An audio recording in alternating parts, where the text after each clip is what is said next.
This video was sponsored by Card Kingdom. You can pre-order all the cards you see in this video by using my link in the description below.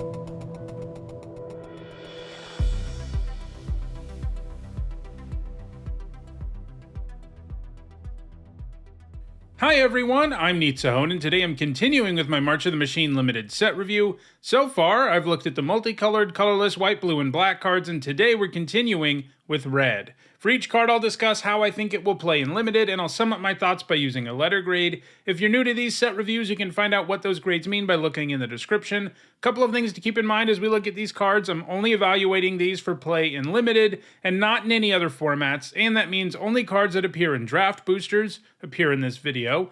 Also, these are my evaluations of these cards before actually playing with them, so I of course won't be right about everything. I will be providing updates about the format here on the channel as I play it more and more. Lastly, I want to let you know that I'm offering set review related perks for both patrons and channel members. You get access to my ongoing notes during preview season, and by the end of the set review, you get a spreadsheet with all of my grades. If those perks sound interesting to you and you want to support the channel, you can find ways to become a channel member or a patron in the description. Alright, let's take a look at our first red card, which is Aki Scrap Chomper, which is 1 red mana for a 1/1 Phyrexian Goblin at common. You can pay 1 generic, a red, and tap it, and sacrifice an artifact or a land to draw a card. This seems like an okay-ish sacrifice outlet, and red is interested in those, but the fact this is only restricted to artifacts or lands is kind of a bummer.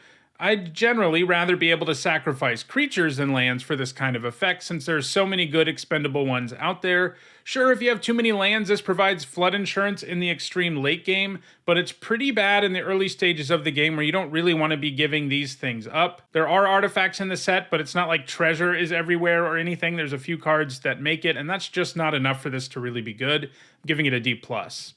Next up, it's Beamtown Beat Stick, which for 1 red mana is a common artifact equipment. The equipped creature gets +1/+0 and has menace, and when it deals combat damage to a player or battle, you create a treasure token, and it has an equip cost of 2.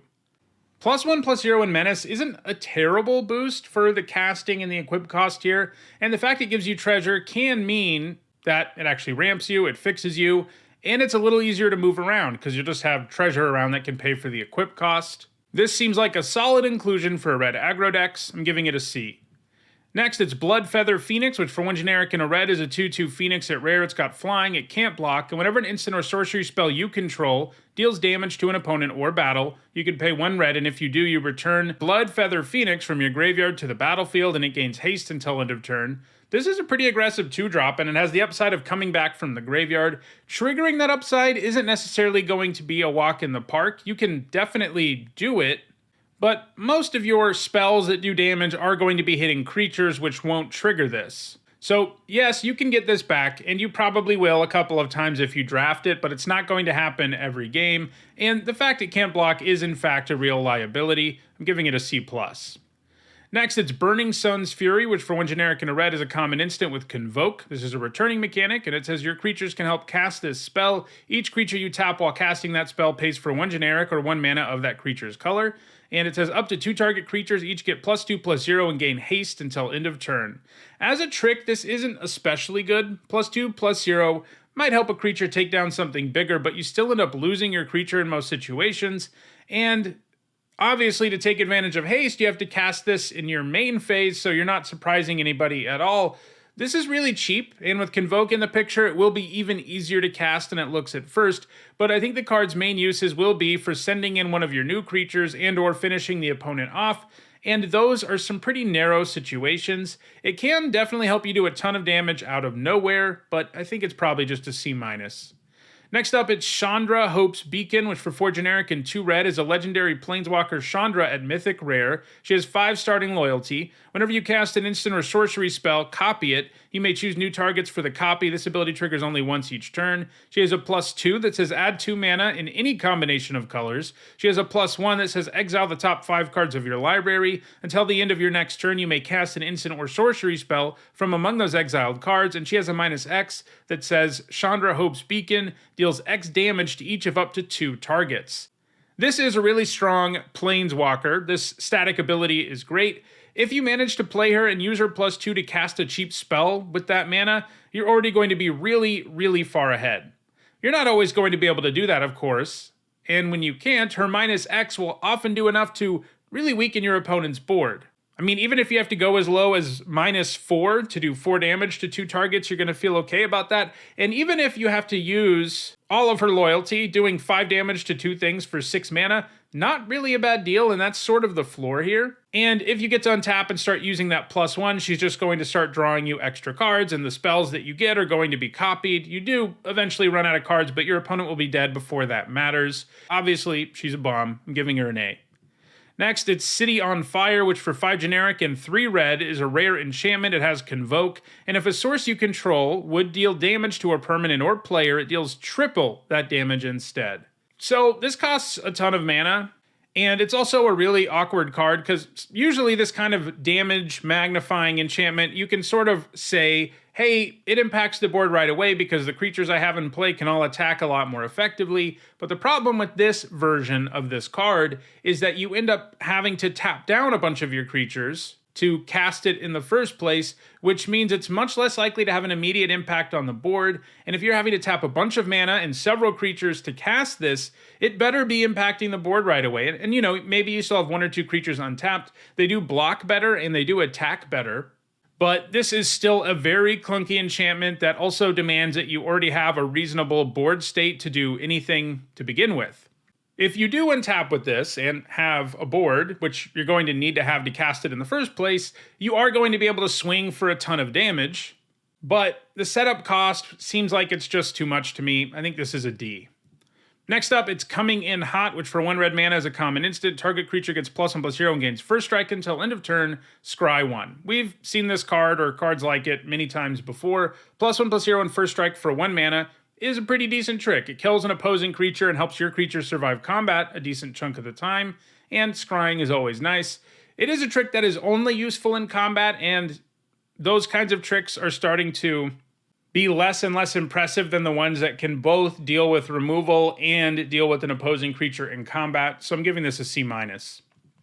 Next, we've got Etali Primal Conqueror, which for 5 generic and 2 red is a 7/7 legendary elder dinosaur. At rare, it has Trample. When it enters the battlefield, each player exiles cards from the top of their library until they exile a non-land card. You may cast any number of spells from among the non-land cards exiled this way without paying their mana costs, and you can pay 9 generic and 1 green Phyrexian mana. This means you can pay 2 life or a green, and when you do that, you transform Etali. You can only do it as a sorcery. Then it becomes Etali Primal Sickness, an 11/11 Phyrexian Elder Dinosaur with Trample, Indestructible, and when it deals combat damage to a player, they get that many poison counters.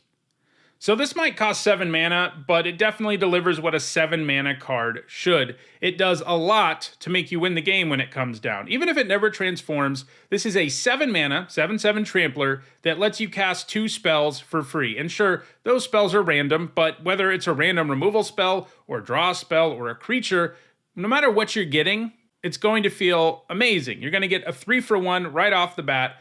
And if that's not enough to win you the game, in a couple of turns, maybe you transform Etali, and then the game is pretty much over for your opponent. Most of the time, you're just going to win casting the front side, though, and that's good because the transform effect is pretty expensive.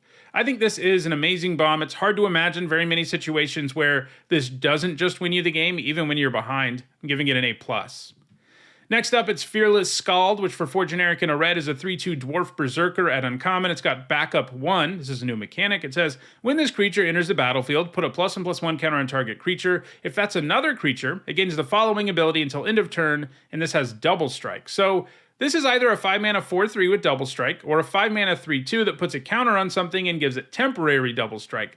Both modes sound pretty good to me, though I think most of the time I would be inclined to put the counter somewhere else, and I think that's true of most backup creatures, but a 5 mana 4/3 does still die to a lot of cheaper removal, so if you make sure you get some value out of this card by putting the counter somewhere else, giving something Double Strike, which obviously makes it a way better attacker that turn, you're going to end up with higher average value because you can't just say that's a 1-for-1 and that's it, because you will have gotten value out of this, and that's always important. I think this is a B.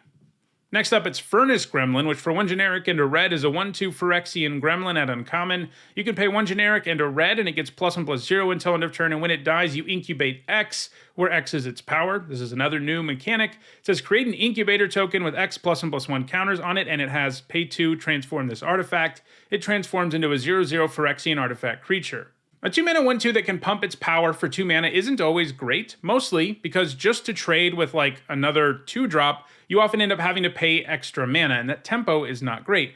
But the Gremlin here gets around that downside, at least partially, because if you do pump it to trade with a 2/2 or something, you end up getting an incubator token with 3 counters on it.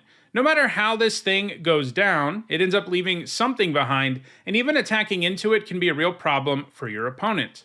In the end, you can get a pretty nice 2-for-1 out of this. I'm giving it a B-. Next up, it's Furnished Host Charger, which for 5 generic and a red is a 5/5 Phyrexian Giant at common. It's got haste and mountain cycling too. This means you can pay 2 generic and discard it to search up a mountain and put it into your hand. So here is the red land cycler, and like the others in this cycle, it makes for a pretty nice common. A 6-mana 5/5 haster isn't exactly efficient, but it is definitely relevant on most board states. And if you draw it early and would rather have a land drop, it has you covered there too. I'm giving this a C+. Next up, it's Furnace Reigns, which for 2 generic and a red is an uncommon sorcery. It says gain control of target creature until end of turn. Untap that creature. Until end of turn, it gains haste. And whenever this creature deals combat damage to a player or battle, create a treasure token. A threaten effect might be a little better in this set than it is in most, because getting a blocker out of the way and sending in an extra attacker at your opponent in a single turn seems like it would be more meaningful in a world where you can attack battles, because if you defeat that battle, the fact that you go down this card without doing anything permanent is kind of a wash. Still, the best place for this card is still going to be a deck that can also sacrifice the creatures you steal consistently. As usual, that means a black-red deck. As we saw in the black set review video, there are a lot of cheap black ways to sacrifice creatures that will combo with this incredibly powerfully. And that deck still has access to this, anti-battle upside, as well as the upside where sometimes you just steal your opponent's creature and it's enough for you to kill them. Those are powerful things this kind of card can do, but it's usually too narrow to be something you really want to include in your deck, because you can't really cast it and get enough value out of it until it either kills your opponent or kills a battle. But if you have this extra sacrifice angle, you're going to have many more situations where you can cast it and give it a powerful effect. So as usual, this kind of card's a build around. I think it's probably a D+ in your typical red deck, but it's going to be like a B- in a black-red deck. Next up, it's Hanger Scrounger, which for 2 generic and a red is a 2/1 dwarf pilot at common with backup 1, and when it becomes tapped, you can discard a card, and if you do, draw a card. So this is either a 3-mana 3/2 that rummages when it taps, or a 3-mana 2/1 that puts a counter somewhere else that lets you rummage when it taps that turn. That second option is certainly the more appealing one, but neither feels especially impressive to me. I'm giving this a C. Next up, it's Harried Artisan, which for 2 generic and a red is a 2/3 human artificer at uncommon. It has haste, and you can pay 3 generic and a white Phyrexian mana to transform it, activate only as a sorcery. It becomes Phyrexian Skyflayer, a 3/4 Phyrexian artificer with flying and haste. A 3-mana 2/3 with haste isn't terrible, and this can transform into a 3/4 flyer for a fairly cheap cost, including on the turn after you cast it. Obviously, you don't do that unless you don't have some other thing you can do, but it is nice having these mana sinks just sitting around on the table, ready for you to use them when you have an opening. And that's true for pretty much all of these transforming cards. I think this one is a C+. Next up, it's Into the Fire, which for 2 generic and a red is a rare sorcery. It says choose one. Into the Fire deals 2 damage to each creature, planeswalker, and battle, or put any number of cards from your hand on the bottom of your library, then draw that many cards +1. Both of these modes are good in the right situation. The first one is good when you can cast it and it does more damage to your opponent's board than it does to yours. Remember to keep battles in mind, because if you end up damaging a battle that you're defending, your opponent will end up with a card after that, and you really don't want to be doing that. And this is entirely symmetrical, so you do need to keep that in mind. But that's why this is modal. You can use this first mode when it works for you, when it's better. And then the alternate mode is sort of just like gives this something to do when the first mode isn't useless. And what it does isn't bad. Putting any number of cards from your hand on the bottom of your library and then drawing that many +1. It's kind of like it cycles, except it has a little bit of extra card selection going on. I think this is a C+ overall. Now it's time for the red battles. The first one is Invasion of Caldheim, which costs 3 generic and a red. It is a rare battle siege. As a siege enters, choose an opponent to protect it. You and others can attack it. When it's defeated, exile it, then cast it transformed. To defeat a battle, you have to get rid of all of its defense counters, and this starts with 4. You get rid of defense counters by damaging a battle, and for each damage you do, you remove a defense counter. When Invasion of Caldheim enters the battlefield, exile all cards from your hand, then draw that many cards. Until the end of your next turn, you may play cards exiled this way, and when defeated, you cast Pyre of the World Tree, an enchantment that says discard a land card. Pyre of the World Tree deals 2 damage to any target. Whenever you discard a land card, exile the top card of your library. You may play that card this turn. So this has a cool design. It does a rummage type thing, but combines it with impulsive draw, and it has the potential to give you a lot of extra cards, but this also has some real potential to be very awkward and limited. If you're paying 4 for this and it doesn't do much of anything, it's going to feel really bad, and there are going to be a lot of times where you top deck this and it is just kind of a disaster. If you have 1 card in your hand, it's okay, but it's still not going to be very good, and it's just hard to hold on to a bunch of cards in limited to take full advantage of Invasion of Caldheim. All the cards it does draw you can certainly help you in transforming this, and once you do transform it, it is pretty impressive. I mean, being able to discard a land to do 2 to anything, Seismic Assault style, but then also exile the top card of your library and you can play that card. Like, those 2 things together are pretty insane, but I don't like how inconsistent the front of this card's going to be in limited, so I think it's probably just a C+. Next up, it's Invasion of Karsis, which for 2 generic and 2 red is a rare battle siege. It starts with 4 defense. When it enters the battlefield, it deals 3 damage to each creature and each planeswalker. And when defeated, you cast Refraction Elemental, a 4/4 elemental with ward, pay 2 life. Whenever you cast a spell, Refraction Elemental deals 2 damage to each opponent. This looks really good. Doing 3 to all creatures and planeswalkers has a good chance of impacting the board. And if you know this is coming, you can find a way to make it so it doesn't affect you too severely. And if you transform this, it becomes a very impressive creature. Sometimes you will have a situation where you can wipe away an opponent's blockers and just attack this to transform it, and that's going to feel insane. That's the ideal scenario. It won't always work out. There will be times where the front side of this hurts you more than it helps you, and in those situations, it's kind of a dead card. Basically, I think this has a really high ceiling, but it also has a really low floor. I think all of that probably means it's just a C+. Next up, it's Invasion of Mercadia. For 1 generic and a red, you get an uncommon battle siege. It starts with 4 defense. When it enters the battlefield, you can discard a card, and if you do, you draw 2 cards. When defeated, you cast Chiron Flamewright, a 3/3 goblin spell shaper. You pay 2 generic and a red and discard a card to make 2 1/1 blue and red elemental creature tokens, and creatures you control get +1/+0 and gain haste until end of turn. This is a really cheap battle, and those all interest me a lot because they give you so much for so little if you can find a way to transform them. This is basically Tormenting Voice with a bunch of upside, and that's a good place to start. Once transformed, you get a creature that is actually pretty insane, as churning out elementals, buffing your board, and giving your board haste is amazing. Note, by the way, these tokens are not temporary. When you first read this, you're like, I'm sure these are temporary. They're not. They stay around, so you can just keep using this ability, which is often going to be better than casting a spell. The downside here is you're not always going to be able to transform it, but this does have a reasonable floor as Tormenting Voice, and then it has this really high ceiling. I'm giving it a B-. Next up, it's Invasion of Regatha, which for 2 generic and a red is an uncommon battle siege. It starts with 5 defense. When it enters the battlefield, it deals 4 damage to another target battle or opponent, and 1 damage to up to 1 target creature. And when defeated, you cast Disciples of the Inferno, a 4/4 human monk with prowess, and if a non-creature source you control would deal damage to a creature, battle, or opponent, it deals that much damage +2 instead. Doing some direct damage with this is pretty nice, and it will feel really good when you can also pick off a small creature and or defeat a battle with it, and 4 damage is enough to defeat a lot of battles. And of course, if you manage to transform this, it is a pretty impressive creature. The 4/4 prowess part will come up the most often, but you know, red always has ways to do non-creature damage. Again, this one has a very reasonable floor and a really impressive ceiling. I'm giving it a B. Next up, it's Invasion of Tarkir, which for 1 generic into red is a mythic rare battle siege. It starts with 5 defense. When it enters the battlefield, reveal any number of dragon cards from your hand. When you do, Invasion of Tarkir does X plus 2 damage to any other target, where X is the number of cards revealed this way. X can be 0, and when defeated it becomes Defiant Thundermaw, a 4/4 flying trampler that does 2 damage to any target when a dragon you control attacks. Most of the time in Limited, the front side will just do 2 damage to any target. That is a reasonable, if unexciting, removal spell, but it does definitely impact the board most of the time. There will be some occasions where you can actually do more damage than that too. There are a few dragons in the set, including a blue one at common and a red one at uncommon. And if you're consistently doing like 4 with this, it's completely insane. Once transformed, it provides you with a dragon that can quickly end the game. Again, this is another one of these battles that has a nice floor and an amazing ceiling. I'm giving this one a B+. Next up, it's Karsis Depth Guard, which for 2 generic and a black is a 4/3 common Viashino warrior with Defender, and as long as its power is 5 or greater, it can attack as though it didn't have Defender.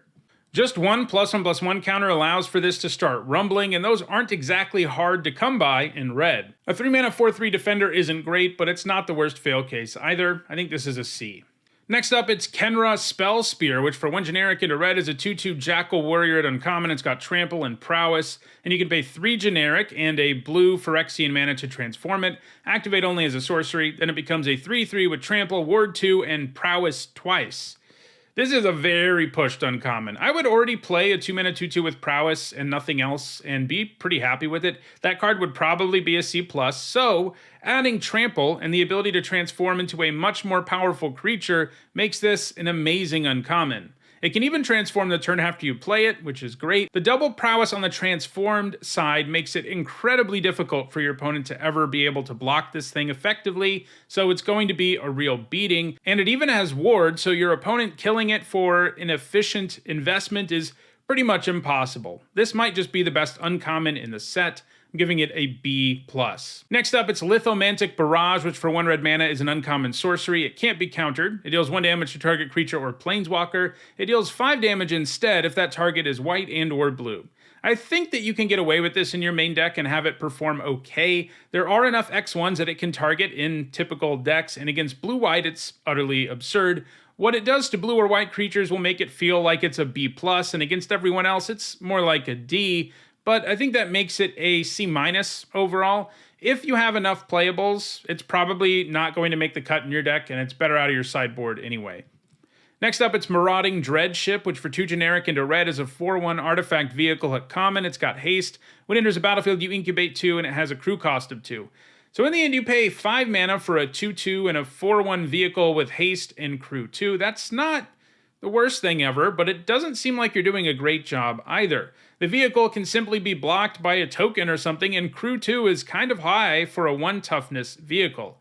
It definitely can come down and do some surprise damage, but the fact that you also have to tap something significant to crew it makes that a lot less appealing. Obviously, you can crew it with the incubate token if you also had the mana to transform it that turn, but I'm still not that interested in this. I'm giving it a D+. Next up, it's Mirren Banesplitter, which for 1 red mana is a common artifact equipment with flash. When it enters the battlefield, attach it to target creature you control. Equipped creature gets +2/+0, and it has an equip cost of 3. The fact this equips for free the first time is nice, and definitely has the ability to make just about anything into a much better attacker. With flash, you may even find a way to trade a smaller creature for something larger, or even better, find a way to help your creature win combat and survive, but that kind of boost isn't great at making that happen, and the fact it costs 3 to equip thereafter is pretty rough. I'm giving this a C-. Next, it's Nahiri's Warcrafting, which for 1 generic and 2 red is a rare sorcery. It deals 5 damage to target creature, planeswalker, or battle. Look at the top X cards of your library, where X is the excess damage dealt this way. You may exile one of those cards, put the rest on the bottom of your library in a random order. You may play the exiled card this turn. This is a very pushed removal spell. 3 mana to do 5 to something is easily premium removal, and the extra upside here is awesome. Sometimes it's a bummer to use a 5 damage spell on something with lower toughness, but this makes sure you get back some value. Even if you only do 1 excess damage and get to reveal 1 card, it's going to feel pretty good. Now, unlike a lot of these effects we've seen lately, this one does require you to play that card before the end of your current turn, so you do have a narrow window. So sometimes there is a chance you'll reveal something that you can't cast with the mana you have left, but you can play lands off of it. And by the mid to late part of the game, you're going to be able to cast most things you reveal too, in which case you're getting an insane 2-for-1, so this is great. I'm giving it a B+. Next up, it's Onake Javelineer, which for 4 generic and a red is a 5/4 Ogre Spirit at common. It's got reach, and you can tap it to do 2 damage to a player or battle. A 5-mana 5/4 with reach is probably a C- or so, but this activated ability means business. Using it to hurl javelins at your opponent's dome can be a very real threat, and the fact this can allow you to defeat battles without having to attack, and it can defeat them at instant speed, is pretty nice. This is one of these cards where how good it will be will depend on just how big a part of the format battles are. Right now, I think they're just going to be a defining element of the format, so I think this looks like a really nice common. I'm giving it a C+. Next up, it's Pyretic Prankster, which for 1 generic and a red is a 2/1 devil. At common, you can pay 3 generic and a black to transform it, activate only as a sorcery. Then it transforms into Glistener Goremonger, a 3/2 Phyrexian devil, and when it dies, each opponent sacrifices an artifact or creature. A 2-mana 2/1 is well below rate these days, but this can transform into a 3/2 that virtually always forces a 2-for-1, and it can transform pretty quickly. I'm giving this a C+. Next, it's Rawl's Reinforcements, which for 1 generic and a red is a common sorcery. It creates 2 1/1 blue and red elemental creature tokens. This type of card is usually a C, maybe a little bit worse. Going Wide and Convoke are 2 of red's big themes in the set though, so this seems to do exactly what you want to be doing in red, so I think it's at least a C. Next, it's Remozion Greatsword, which for 4 generic and a red is an uncommon equipment with Convoke. The equipped creature gets +3/+1 and has Trample, and it equips for 2 mana. This is a stats boost that makes basically any creature into a threat, and the fact you can Convoke this helps soften the blow that it costs 5. The equip cost itself is super reasonable for the boost after you get it into play too. I think this is a B-. Next, it's Rampaging Raptor, which for 2 generic and 2 red is a 4/4 dinosaur at rare. It's got Trample and Haste. You can pay 2 generic and a red to give it +2/+0 until end of turn. And when it deals combat damage to an opponent, it deals that much damage to target planeswalker that player controls or battle that player protects. A 4-mana 4/4 with Trample and Haste is pretty easily a B, so the fact this can buff its power and threaten to go after battles, even when it does damage to your opponent, is awesome. One of the awkward things about battles is that sometimes you'd rather damage your opponent than transform a battle, and the Raptor makes it so you don't really have to choose. And yes, it can go after planeswalkers too, but that won't come up nearly as often. I think this gets into the lower bomb range, giving it an A-. Next, it's Redcap Heel Slasher, which for 3 generic and a red is a 2/3 Goblin Rogue. At common, it's got Backup 1 and First Strike. So this can be a 4-mana 3/4 with First Strike, which performs reasonably well, and having the ability to give a +1/+1 counter to something else and give it temporary First Strike is pretty nice too. It'll usually mean whatever creature you used it on can attack a lot more effectively, and it may not have even been able to attack before you backed it up. Seems like a solid common. I'm giving it a C. Next up, it's Scrappy Bruiser, which for 3 generic and a red is a 3/4 Raccoon Warrior at uncommon. When it attacks, up to 1 target attacking creature gets +2/+0 and gains Trample until end of turn. Return that creature to its owner's hand at end of combat. This card is weird. It can definitely make something else, or itself, into a better attacker, but I don't love that it makes you return the thing you target to your hand. Sometimes you'll get some sweet value as a result of that, but more often than not, it's going to feel like a downside. I need my creatures to stay on the board in most red decks, and the fact this doesn't do that is weird. Sure, it can attack as a 5/4 Trampler once, and maybe the idea is that my opponent will just be forced to block it and then I get a trade and that's fine, but overall this just seems like a very awkward card to me. I'm giving it a C. Next up, it's Searing Barb, which for 2 generic and a red is a common sorcery. It deals 2 damage to any target. If it's a creature, it can't block this turn. Incubate 1. 3 mana for 2 damage at sorcery speed isn't very good, but you can sort of look at this as a 5 mana 2/2 that does 2 damage to something, which, well, still isn't that good. It does have this consolation prize mode where if you can't kill a creature with it, at least it can't block, but if you're having to use it that way, it's not going to feel very good either, except in the narrow situation where suddenly it allows you to win the game. Still, it does have 2-for-1 potential, and it can hit battles, and, having the consolation prize mode is better than not having it. I'm giving this a C. Next, it's Shatter the Source, which for 5 generic and a red is a common instant with Convoke, and you choose one. It deals 6 damage to target creature, planeswalker, or battle, or destroys an artifact. This looks like a nice common. 6 mana for 6 damage at instant speed is not great, But with Convoke, you're going to be able to cast this in many more situations than you would normally be able to. Sometimes you'll get to blow up a problem artifact with it too. I'm giving this a C+. Next, it's Shivan Branchburner, which for 5 generic and 2 red is a 4/4 dragon at uncommon. It has Convoke, Flying, and Haste. I feel like you probably need to be paying 5 or less actual mana for this to feel like you're getting there. Luckily, I do think that's quite doable in red, and getting this down earlier isn't impossible either. I'm giving it a C+. Next, it's Stoke the Flames, which for 2 generic and 2 red is an uncommon instant with Convoke. It deals 4 damage to any target. This is a great reprint. Even without Convoke, this would be a great removal spell. With it, it's downright amazing. You're able to cast this without having any mana up at all, or, at least a lot less than 4 mana, and that upside is crazy, especially because it can hit any target. I'm giving it a B+.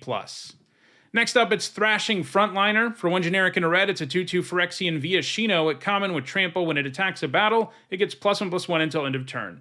Attacking as a 3/3 Trampler when it goes after battles is pretty impressive for the cost, and the baseline isn't bad either, especially with backup having a significant presence in red. I'm giving this a C+.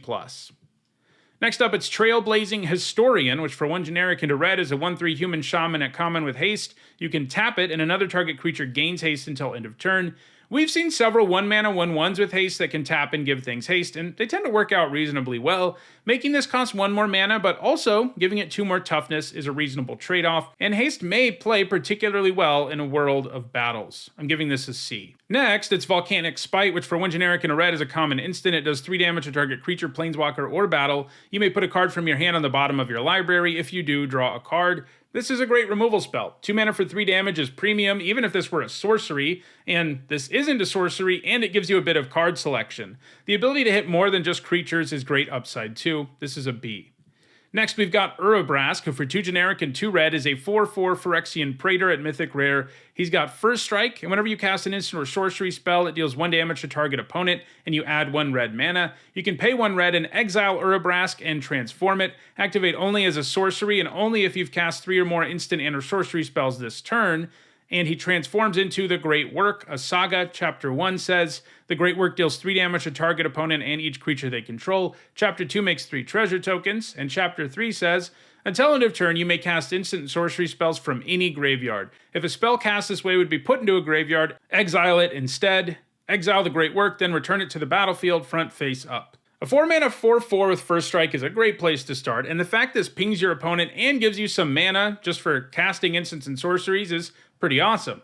Now, transforming Urabrask is something of a challenge. You can stockpile some instants and sorceries for sure, and the extra mana he gives you does make it easier for you to fire off 3 in the same turn, but you rarely find yourself in Limited in a position where you can just sit around and hold on to a bunch of spells in your hand.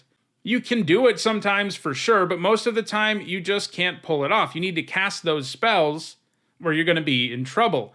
Luckily, even if he never transforms, Urabrask is very powerful, and if he does transform, he becomes insane. Chapter 1 likely decimates your opponent's board. Chapter 2 might be more of a throwaway, but then Chapter 3 lets you cast a bunch of spells, which you'll be able to do thanks to those treasure tokens. It's hard to go all the way up to a bomb grade here, since I just don't see transforming him as anything close to a regular occurrence, but I'm giving him a B+.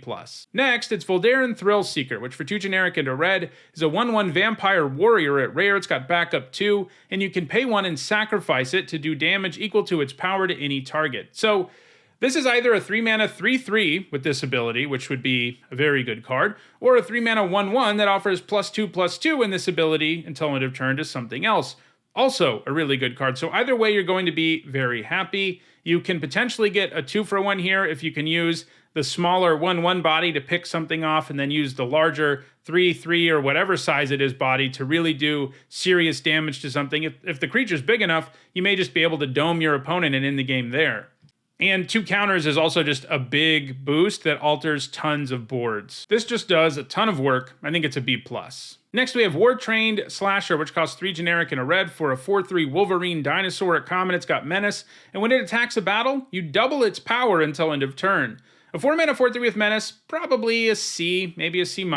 So the fact this swings with 8 power when it goes after battles is pretty sweet. It really puts your opponent in a horrible spot on a lot of boards, and they're likely to get 2-for-1 at best, or, they're going to let you transform a battle. I'm giving this a C+.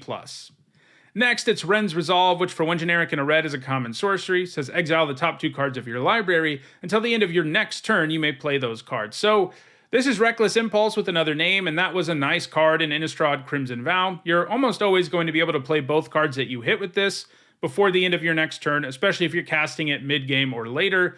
So this ends up being a 2-mana draw 2 a lot of the time, and that's pretty nice.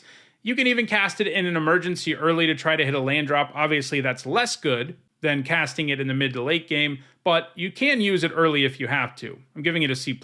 So those are all the red cards in March of the Machine. Tomorrow, I'll be back with a look at all the green cards. If you enjoyed this video, don't forget to like it and share it. If you want to make sure you catch the rest of the set review, don't forget to subscribe. And if you want to catch up on the parts of the set review that are already up, you should see the playlist on your screen shortly. Thanks for watching.